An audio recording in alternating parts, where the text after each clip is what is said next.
Yikes. I'm gonna faint. Find out what values went up, down, or stayed the same next time on Antiques Roadshow. Tonight at 7 on Arizona PBS. Explore new ideas and new worlds here on Arizona PBS, a community service of Arizona State University. Arizona PBS provides great musical performances all year long, and now we have some of the best seats to see your favorite acts live and in concert. Arizona PBS Box Office presents a backstage pass to meet world-class performers. Arizona PBS Box Office presents a chance to see exciting performances before they sell out. This month, Arizona PBS Box Office presents Grammy Award-winning Diana Krall, performing in concert at Phoenix Symphony Hall on Wednesday, August 9th. Coming up next on Arizona PBS, Life and World.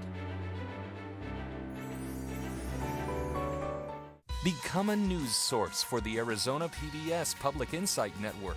Your ideas and insights can help us create relevant and distinctive reporting. Join now at azpbs.org/pin. Coming soon to Arizona PBS.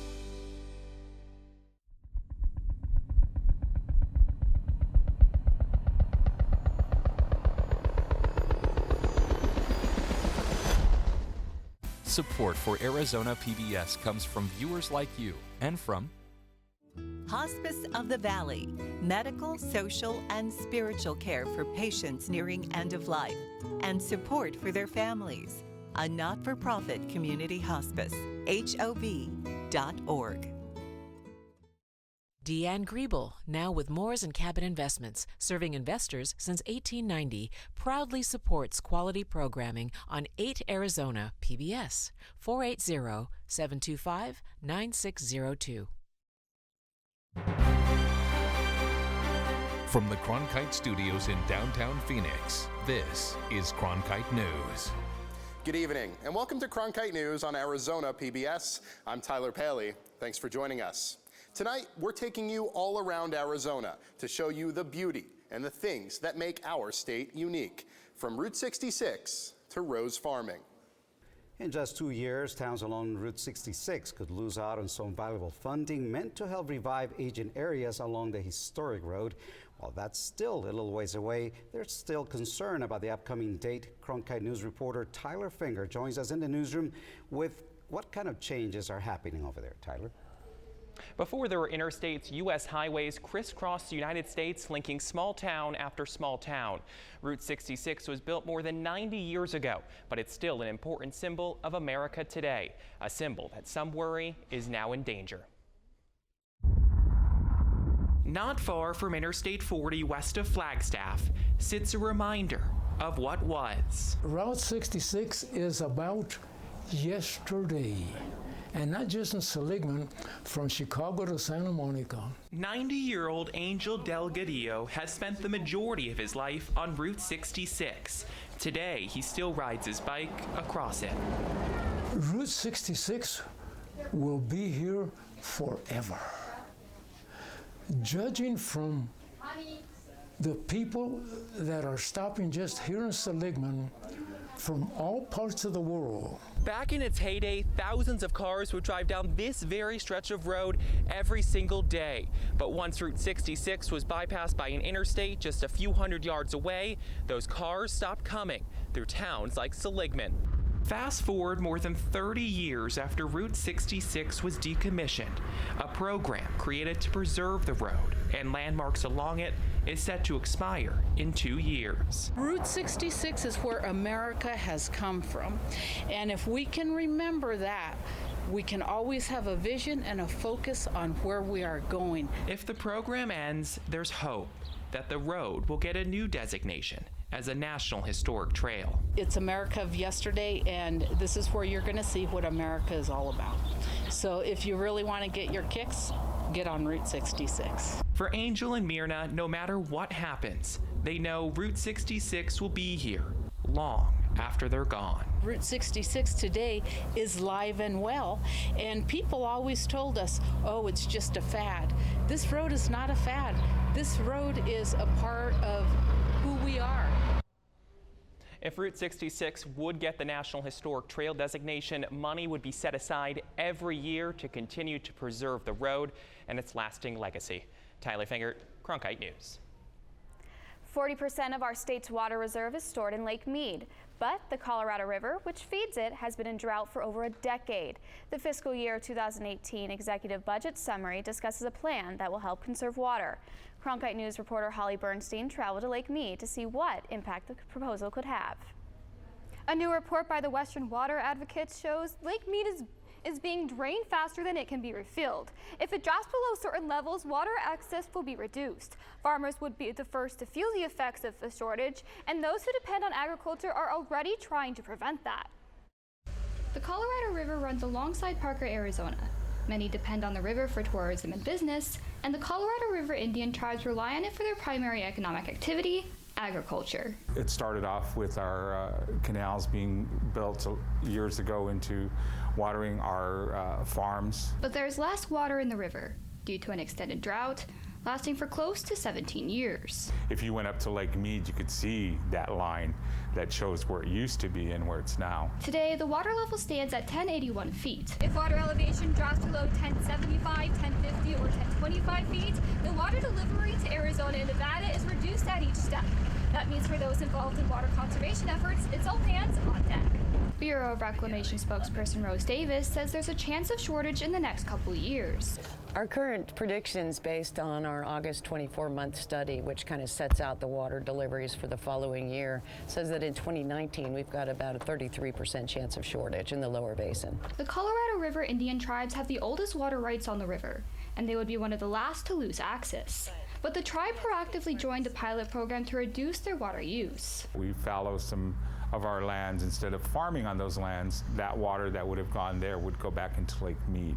The river is a big part of the Colorado River Indian tribes' culture, and Moses said they've been educating tribal members about what's happening. It's a little disturbing to people when you find out, when they say, oh, you're not going to farm there, because we've been farming for so long, you know, and then we say, oh, we're not going to farm there. Why not? According to the 2018 executive budget summary, Arizona has been in negotiations with California, Nevada, and the U.S. Bureau of Reclamation to prepare a plan that will conserve water in Lake Mead. But there is a cost, and Arizona's share would be $2 million per year for 3 years. In the broadcast center, Holly Bernstein, Cronkite News.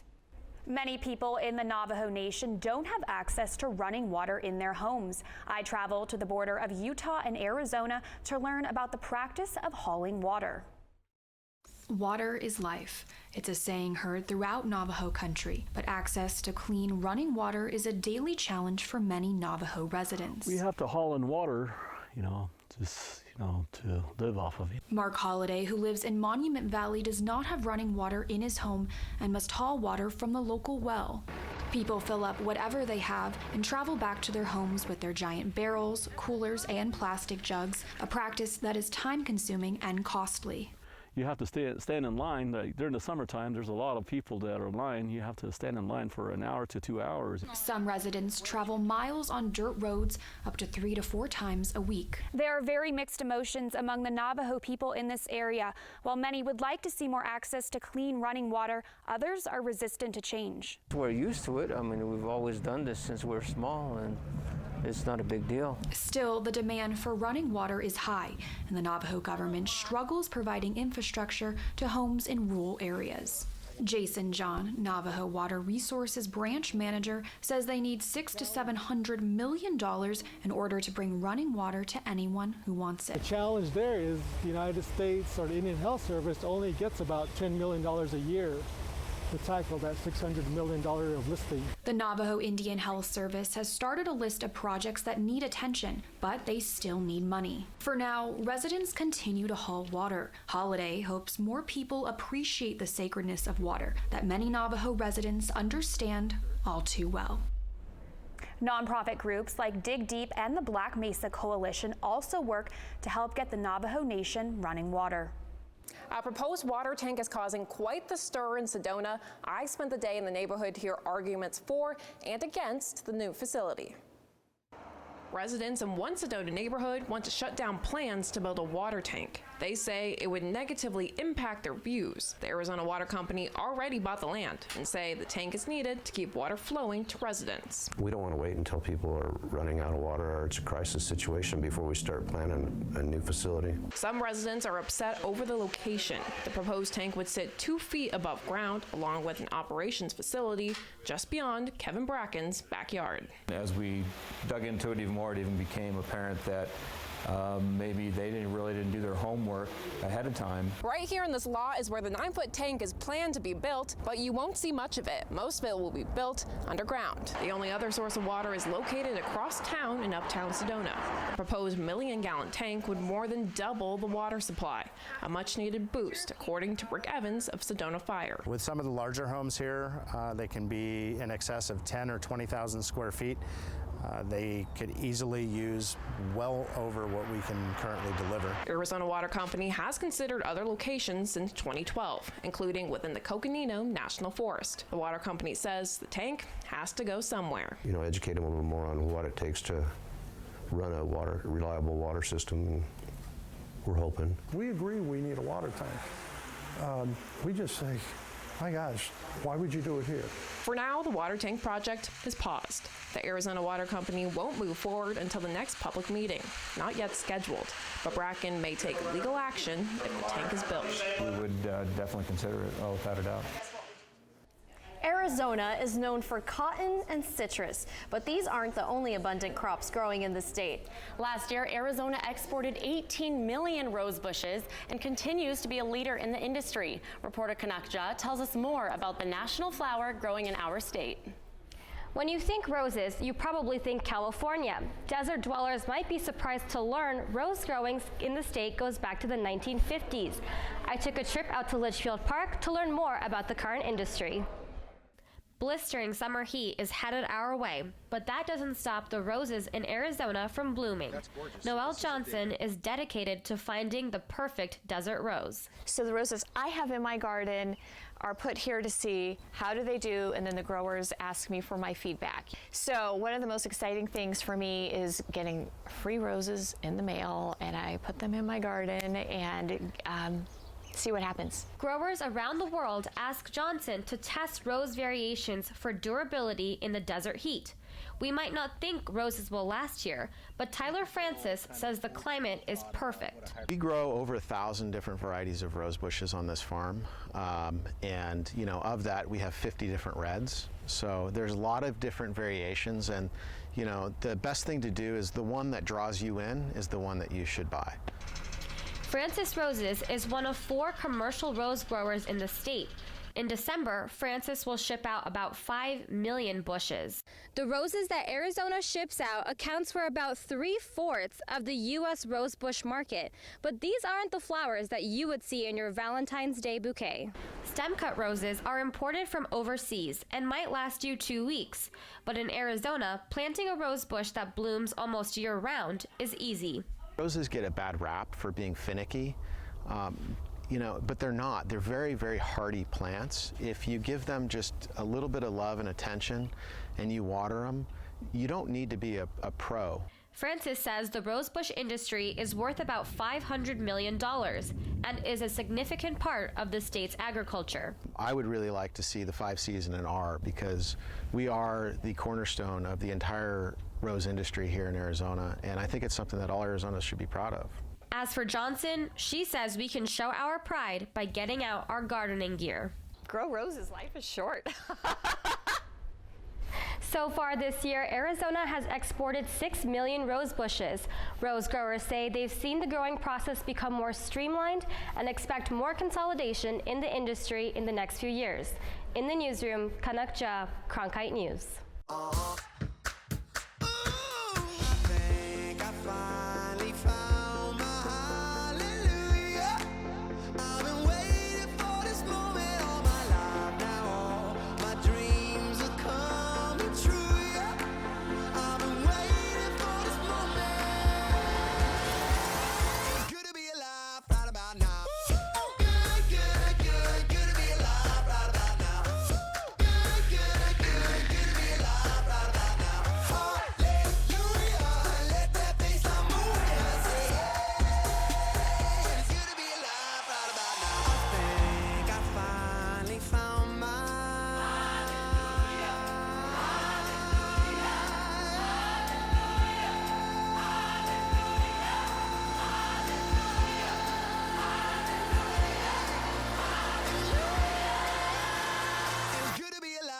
right about now.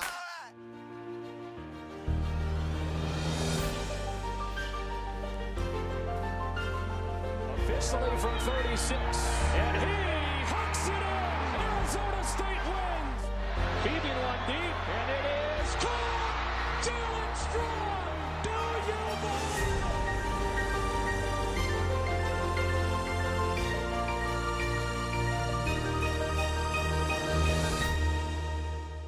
Maricopa County Parks and Recreation is officially taking over the Hassayampa River Preserve in Wickenburg. On April 16th, the Nature Conservancy will sign the entire property. Reporter Janie Hoyt tells us how the county plans to bring in more visitors.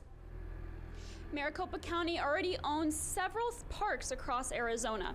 They have plans to make the Hassayampa River Preserve more well-known and convenient for people by adding a few renovations. I visited the preserve to find out what they have in the works. A hidden treasure is tucked just off U.S. Highway 6089 in Wickenburg, the Hassayampa River Preserve. The preserve includes several self-guided trails, a beautiful lake, and 280 species of birds. Maricopa County Parks and Recreation plans to make the area even more appealing when they fully take over the property next week.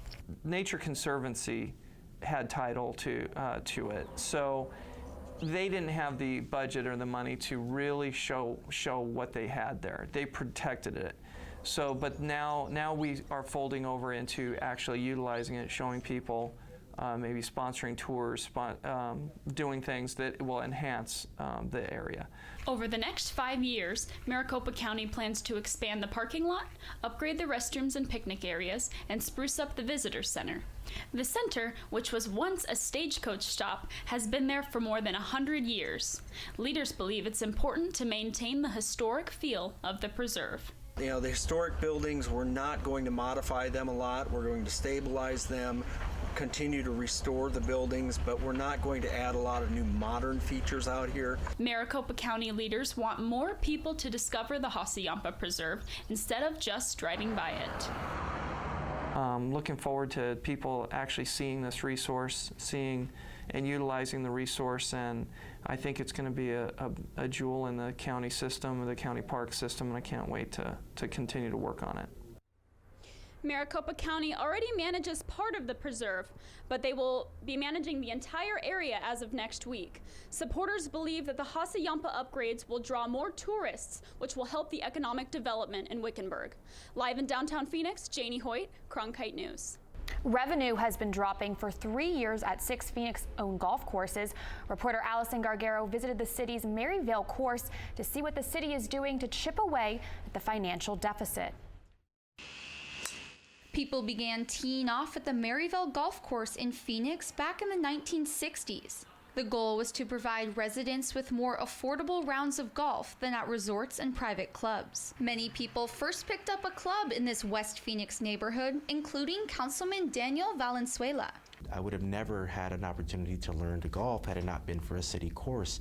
Phoenix owns 6 golf courses open to the public. 4 are in the red. Those losses reached thousands of dollars in 2015, according to the city. The overall number of what's being subsidized today is about $133,000 for all 6 courses, and now some are making money, some are not making money. But 2 other Phoenix courses brought in more than $400,000 in 2015. The city partnered with 2 colleges, Grand Canyon University and Arizona State University, to reverse some of the losses. ASU now operates the Papago course, and GCU invested $12 million into renovations of the Maryvale Golf Course and Clubhouse. Grand Canyon staffs the course with GCU students. Well, we have about 40 students who work between the golf shop and the restaurant and actually the maintenance. So we have students are involved in all aspects of the golf course, along with what many of our golf management students are also involved and work in the day-to-day operations. Work here at the golf course, and I love it. I basically live here. The university investment is more than a financial turnaround. Renovations are driving more golfers to the courses. You never know, the next Tiger Woods may come out of Maryvale because they had an opportunity to pay a few bucks and walk the course and learn.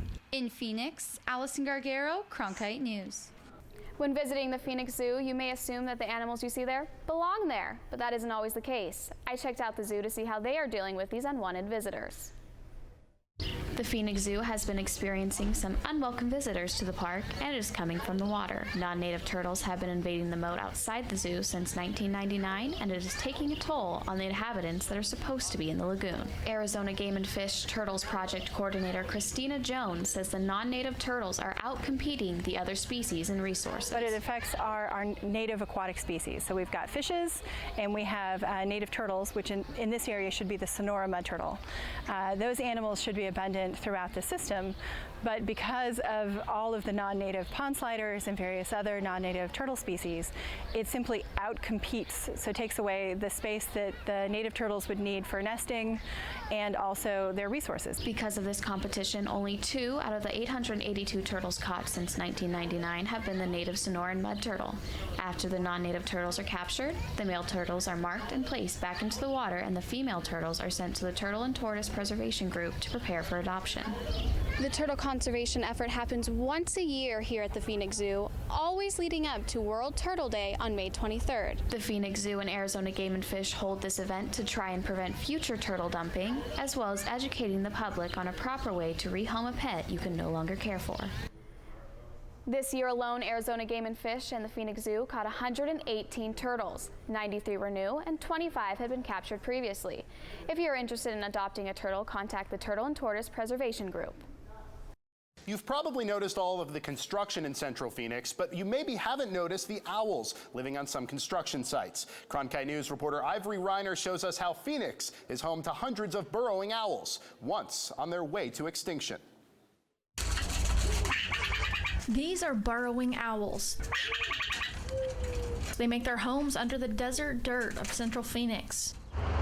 The problem here, construction workers are tearing down their homes. The nature of work at construction sites, using heavy equipment, scraping and scooping dirt to build something, is what will identify the presence of burrowing owls and actively displace them and sometimes kill them. George Martinez started the Downtown Owl Project to build new homes for the owls. These are the man-made owl burrows that the volunteers have made. At the end of the tubes, 5-gallon buckets. And I was told that it takes 3 hours to make 10 of these. They will move between burrows, between these 4, between those down there. So we need to have multiple homes for them to replicate where they live in the wild. The Downtown Owl Project has relocated more than 100 owls to safer grounds, and people like Bob Fox come to the rescue for any owls left behind on construction sites. We have been training the environmental surveyors throughout the state to identify correctly burrowing owl sites, what to look for. Burrowing owls are not at risk of extinction right now, but Martinez said they are a species of concern. Take action now to make sure that this precious species does not decline any further. Get everybody ahead of the game. In Phoenix, Ivory Reiner, Cronkite News. Every year, thousands of people take the unconventional trip up to this hidden Arizona bar. Alexa Arms takes us up to Parker, Arizona to show us what makes this place such an unusual oasis. How far would you go for a beer? A 5-mile off-roading adventure up the unpaved Cienega Springs Road will take you to Arizona's most remote bar. A 3-decade-old, off-the-grid, handmade work in progress. This is what I want to do because I can create anything. What started out as a 5-stool operation grew into something much bigger thanks to the help of solar energy. Solar, with me out here, it's a big thing. Each time you add something, you got to have the power to go with it. The solar panels capture enough sunlight to power all lights, appliances, and even some air conditioning.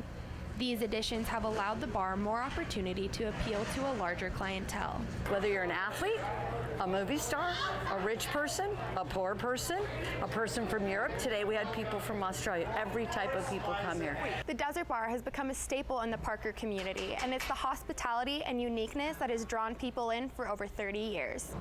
It's a once-in-a-lifetime thing, It's just like, where else do you find a place like this? And the greatest thing here is no electronics. The lack of cell reception also allows for more meaningful conversations. Anywhere else, everyone's on their cell phones. Not here.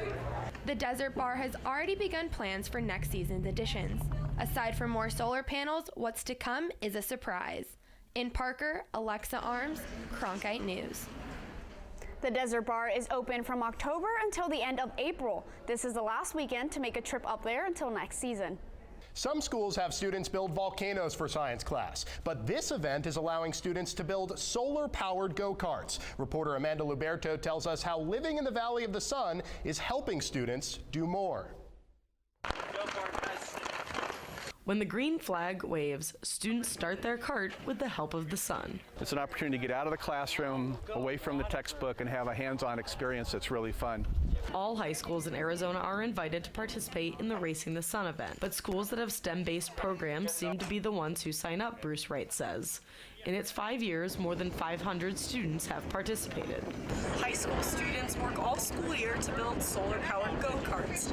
When they get here to practice day, they still might or might not work. Morgan Smith is a senior at Palo Verde High Magnet School in Tucson. He's the lead for this year's go-kart team and says the program through the University of Arizona Tech Park is helping him determine his career path. They kind of introduced me to the engineering world, and for a career, even if I don't make the Navy a career choice, after that, I will still want to do engineering. Because of the engineering and robotics program at his high school, Morgan plans to join the nuclear engineering program with the U.S. Navy. But for now, solar strips on go-karts is his idea of fun. In Tucson, Amanda Luberto, Cronkite News. This year, 12 different schools are participating, and the final race is on April 29th. The Arizona Game and Fish Community Fishing Program can expect a jump in fish populations this month. After having leftover money for the year, they decided to use that money to buy more fish for the lakes and ponds throughout the state. I dove in to see what exactly that means for the community.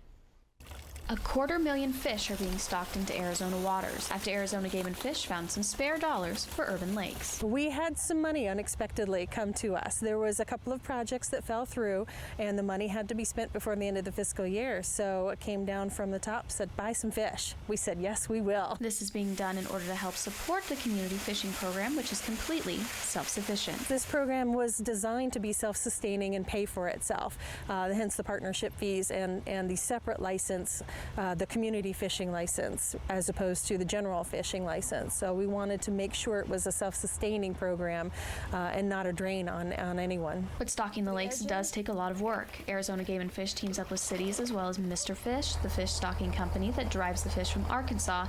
Besides checking the water quality, it is important to also check on the fish. I want to make sure that the fish are going in, and when they're jumping at the surface, they're popping and acclimating nicely. They look like happy fish. Not long after the fish were stocked, people started to show up with fishing poles. One had some advice for fellow park goers.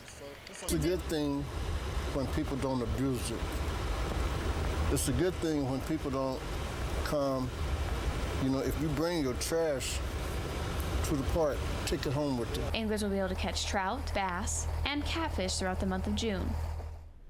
As the fish are being restocked across the state, make sure to take note of the rules and guidelines shared by the Arizona Game and Fish Department, as well as the park where you plan to fish. That's it for Cronkite News tonight. Thanks so much for joining us. For top Arizona stories anytime, go to cronkitenews.azpbs.org.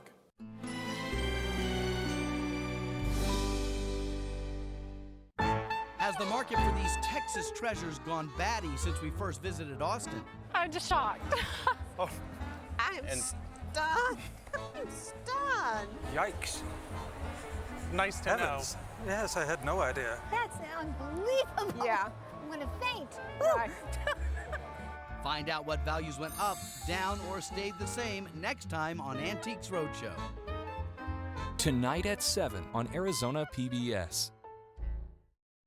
Explore new ideas and new worlds here on Arizona PBS, a community service of Arizona State University.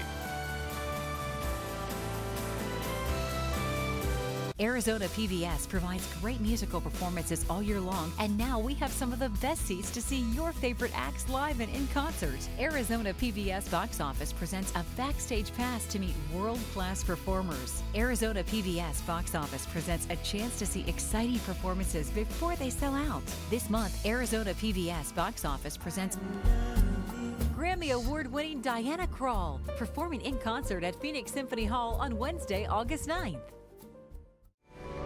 Coming up next on Arizona PBS, Life and World. When you want to be more connected, friend us on Facebook, follow us on Twitter, watch us online.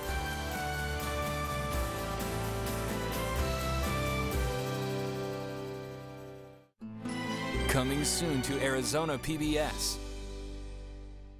This July 4th, it's a Capitol Fort with the Beach Boys, the Blues Brothers, featuring Dan Aykroyd and Jim Belushi, the Four Tops, Sophia Carson, Trace Atkins, the National Symphony Orchestra, and your host, John Stamos. It's a Capitol Fort. Tuesday night at 7 on Arizona PBS. I was at the post office mailing something. I asked the clerk, "How do they let you know if your son is wounded?" It was very hard for me to form those words, but I just felt, I've got to know. I just felt so suspended in space and anxiety. And the man said, "Now, don't worry. They'll tell you." Support for Arizona PBS comes from viewers like you and from Whitfield Nursery, proud to support Arizona PBS, a Valley tradition since 1946. Over 200 acres of Arizona-grown trees, citrus, and palms. Complete custom design and installation. And Whitfield Nursery still does the digging. WhitfieldNursery.com. Ironwood Cancer and Research Centers. Personalized cancer care through medical oncology, radiation, and radiology services, focusing on emotional, physical, and social support. Outsmarting cancer, one patient at a time.